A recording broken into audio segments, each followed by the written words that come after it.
Olá, sexto ano, eu sou a professora Joelma e nesse ano vamos estudar juntos geografia. Nosso primeiro assunto será lugar, paisagem e espaço geográfico. A paisagem, o espaço e o lugar, eles são conceitos primordiais para a geografia.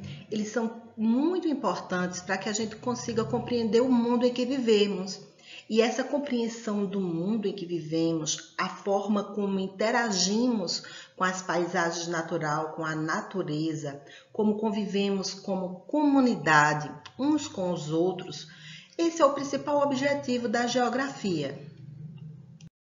O primeiro conceito que iremos estudar é o conceito de lugar. Lugar é o espaço onde desenvolvemos a nossa experiência de vida, ou seja, é onde vivemos, onde estamos diariamente. E por isso, a gente interage diretamente com aquela paisagem e com a natureza daquele lugar. Lugar é o que chamamos de nosso, de meu, minha casa, minha rua, meu bairro, minha igreja, minha escola. Temos um contato diário com ela e conhecemos cada pedacinho. O lugar, por ser próximo a nós, por estarmos nele diariamente, ele nos remete a um sentimento de pertencimento, de afetividade, do qual a gente vai gostar ou não, dependendo das experiências que a gente viveu nesse espaço. Muitas vezes a gente nota essa questão de afetividade quando alguém vem para falar mal de nossa cidade. Muitas vezes você vai defender o seu bairro, a sua cidade, a sua escola.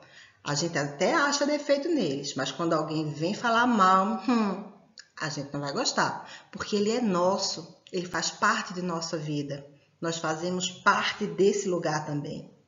Mas a gente deve perceber que cada grupo social, cada sociedade, comunidade, desenvolve costumes próprios e uma forma de viver e de se relacionar entre si e com os outros povos e outras culturas, cada um da sua maneira.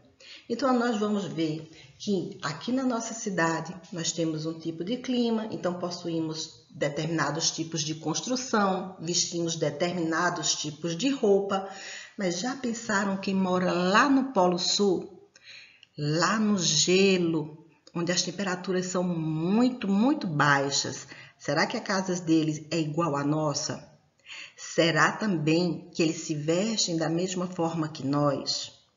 Temos também que ver que, dependendo de um lugar ou de outro, a questão financeira, social, ela também vai influenciar nas diferenças que vamos encontrar de um lugar para o outro. Ao construirmos nossas moradias, nosso lugar de descanso, nós transformamos a paisagem, transformamos aquele lugar.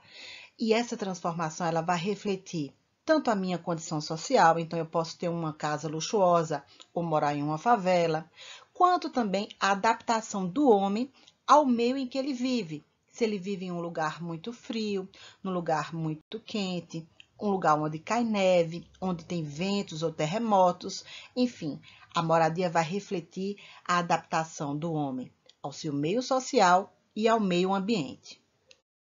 Pontos de referência. Os pontos de referências, eles são usados para nos ajudar a encontrar um lugar ou um endereço que a gente não sabe, por exemplo, o nome da rua.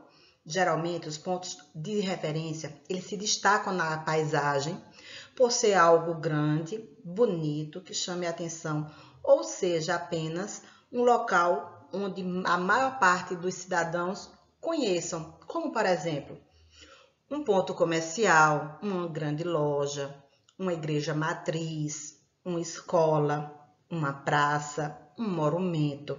Tudo isso nos ajuda a encontrar determinado endereço. Por exemplo, se alguém de fora da nossa cidade nos pergunta onde fica o correio da nossa cidade, em vez da gente dizer, por exemplo, fica na Praça São Félix, a gente pode dizer fica bem pertinho ou ao lado da igreja matriz da cidade. Porque a igreja matriz é algo que a gente vê logo que chega na nossa cidade. Ou então, aonde fica uma praça de alimentação onde eu posso encontrar pastéis? Fica em frente ao Pedro Bezerra. Mesmo que a pessoa não saiba onde é o Pedro Bezerra, ela perguntando a qualquer um cidadão da cidade, ele vai dar essa informação com grande facilidade. É para isso que servem os pontos de referência.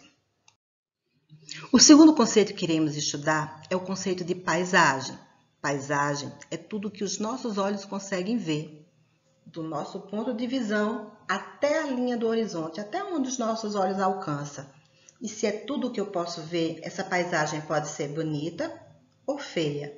Faz parte da paisagem também tudo que é perceptível aos nossos sentidos, como cores, cheiros, sons, sensações. Se eu chego em um lugar e eu vejo uma paisagem como uma cachoeira, pássaros cantando, grama e pessoas se divertindo, eu tenho uma sensação de tranquilidade, de alegria.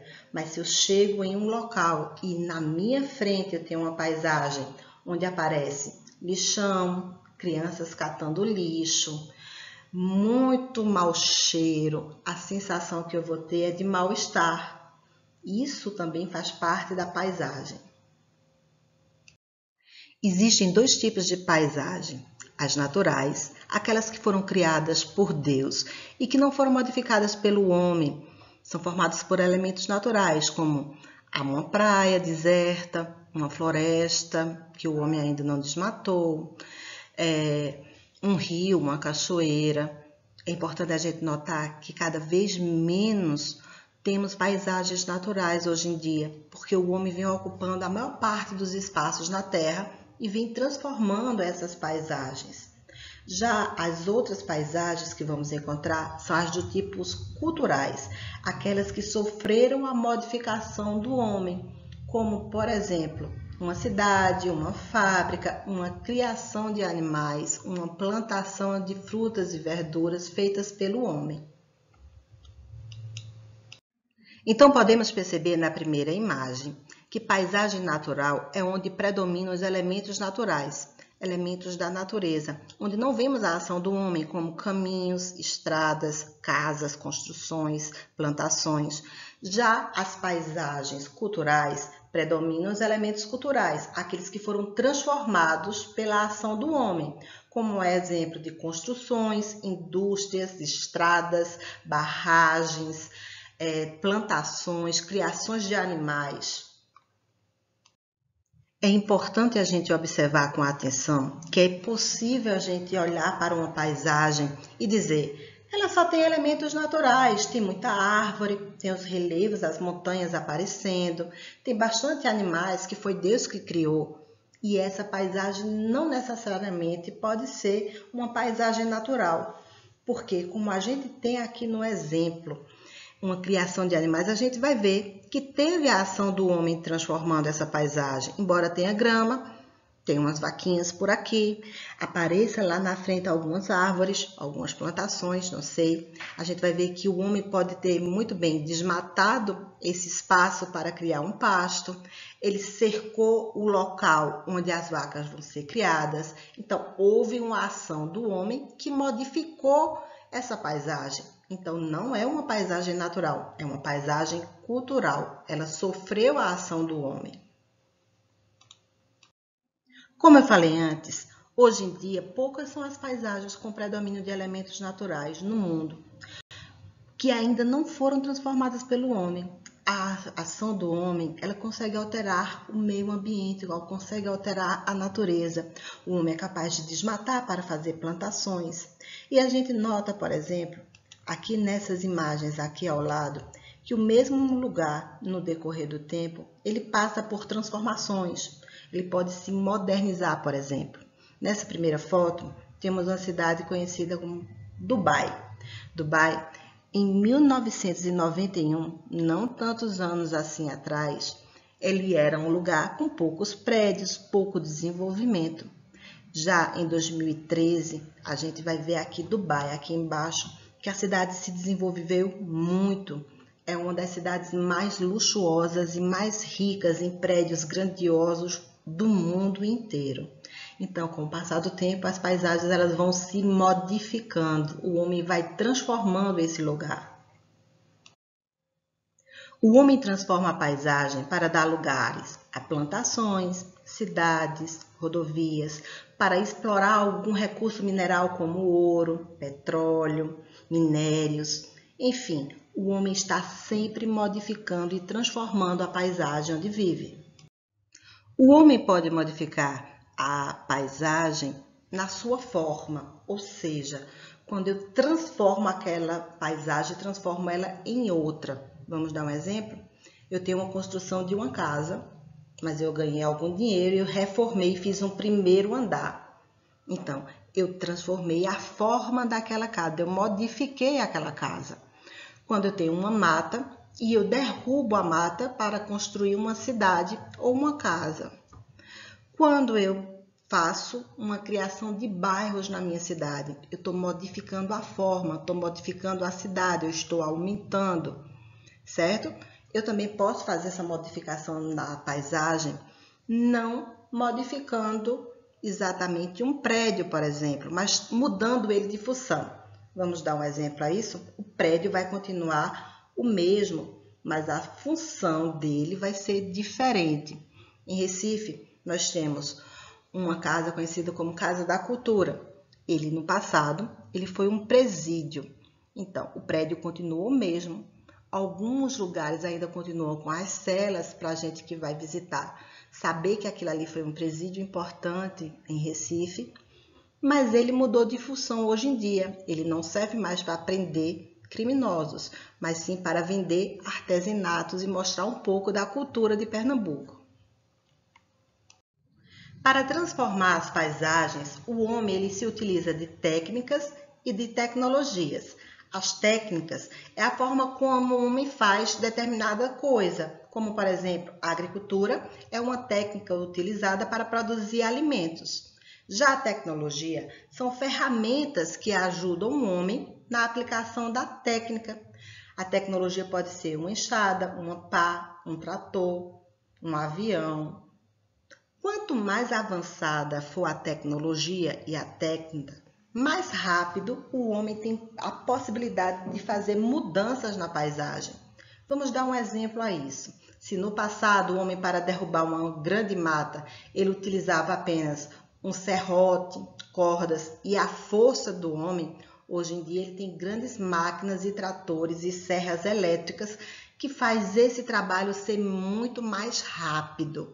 Então, com novas técnicas e com novas tecnologias, a capacidade de modificar a natureza aumentou para o homem. O espaço geográfico vai ser o terceiro e último conceito a ser estudado nessa aula de hoje. O espaço geográfico ele é resultado das transformações na natureza realizada pela ação do homem. E é justamente essas transformações na natureza que é o objeto de geografia. É essa interação do homem e do meio natural que a geografia vem a estudar. O espaço geográfico é formado pelas paisagens e pela sociedade.